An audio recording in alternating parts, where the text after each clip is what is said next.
Hello everyone, today in this video we will discuss how to remove media page from home screen on Samsung Galaxy A57. Let's start the video. You will see media pages here. If you want to remove, so first of all go to app library. Here click on settings app.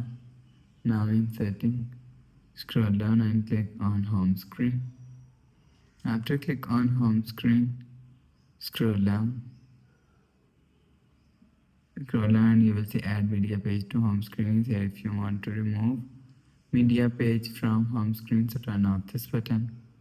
After turn off this button, add media page to home screen is disable and remove. After remove media page, go back to home screen. So that's how you can remove media page from home screen on Samsung Galaxy A57. If you like the video, please subscribe. Thanks for watching.